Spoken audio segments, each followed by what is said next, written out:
Hey, Decide Your Destiny crew, Carl Spreedy's here. Thanks for joining me for another Decide Your Destiny daily dose. Decide to hold high regard for yourself. Have high expectations for your efforts.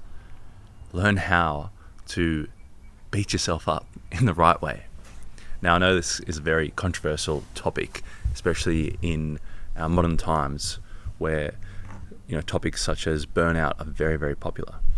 And what I'm talking about here is doing it in the right way, holding yourself in high regard in the right way, not trying to share anything that's mentally with mental health endangerment, but making sure that you're holding yourself to high regard so that you can deliver on what you know you have within you, so that you can deliver at the level and the potential, see the potential through that you have within you, because that's also going to affect your mental health. Don't worry about burnout. If you are not delivering at what you know is your full potential, if you're not striving and achieving, if you're falling short, if you're listening to, distracting content that is telling you to just settle, be fine with not striving, not achieving, not working out what is inside of you, what those gifts are, then that's going to make you much more depressed than burnout. So that's what I would kind of suggest in terms of when you're conflicted between the two. I've always found it much, much better to hold myself at high regard. Now that can be a bit of a bitch at sometimes, because you hold yourself at such high regard, you put such pressure on yourself, you put such high expectations on yourself, and then you kind of got to show up, and that can be grueling, that can be agonizing, and that can be stressful. And so a quick story I'll share is that I came over to Sydney for quite a while to kind of spend some time with my grandmother, as she was as a family, as we put her into a respite center. So spending time with her was number one priority.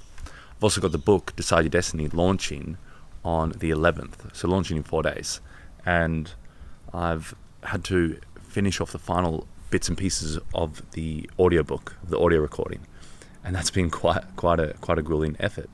And yesterday I literally got up and the whole day I just recorded, because I had to, thankfully my uncle Sean, he lended me some audio recording gear so that I could finish it off, but he needs it tomorrow for his podcast, so I had to get it done yesterday. So from morning to evening I did that, and I always had at the end of the day, because I usually see her at the respite center in the morning, and I made a goal, kind of like a determined discipline, that every single day that I'm here I'm going to go in and spend time with her, whether it's an hour, whether it's 2 hours, whether it's that 45 minutes that I can crack out just before her lunch, whatever it is, I'm going to go and spend quality time with her.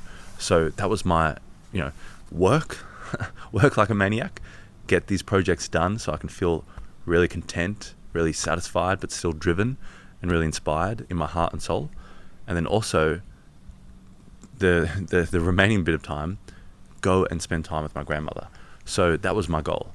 So yesterday, I had to get this audiobook complete, had to hand in the microphone and the roadcaster and the gear to my uncle so that he can do his podcast tomorrow. And he's lent it to me for over a week. It's been really, really like a lifesaver.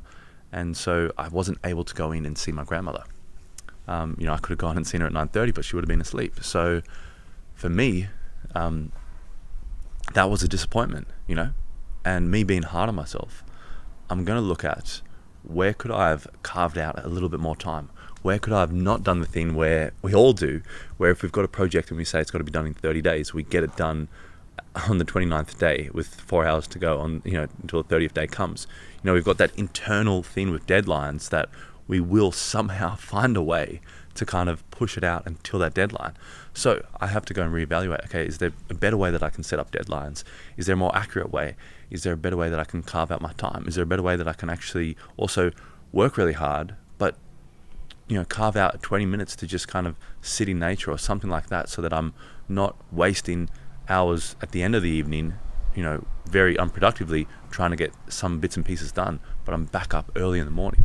So that's what I hold myself to, is that high regard, that high expectations of what I can get done, so that I can stick to what I have decided to do. So I'm still very grateful that I've been able to finished the audiobook, and grateful that I've seen my grandmother every single day. I'm going to go see her right now.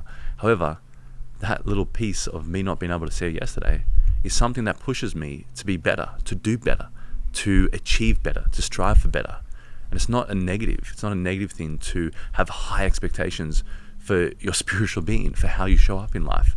It's not a negative to hold yourself at high regard and be hard on yourself when you miss, because that is a steering, it's a redirecting you towards achieving what you want to achieve, and that's going to have you a lot more in a lot more better mental health shape, and it's going to have you a lot more satisfied and a lot more fulfilled than just saying no, justifying, as my grandfather would say, no complaining, no explaining, because you can explain away all the reasons why you didn't do it, but at the end of the day, you didn't do it.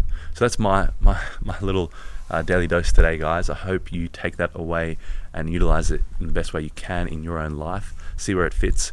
For me, I'm going to continue to hold myself at high regard. I'm going to continue to have high expectations for my destiny, continue to show up the best that I can. And when I haven't for some reason, whether it's some subconscious, mentally, or whatever it is, why I haven't shown up, I'm going to go and examine where I could have done better. And that's going to make me happy. I mean, that is making me happy. That's making me joyous. That is making me inspired. And that is making me able to achieve what I know inside of me that I can achieve. We've all got that internal thing that I know there's something great inside of me. I know that I've got great gifts within me. Now, how do I get that out into the world? So anyway, guys, I hope you enjoyed that one. Share it around with anyone you think that this message might help. Share it around with the Burnout Club, whatever you need to do. And as always, guys, remember, decide your destiny. Cheers.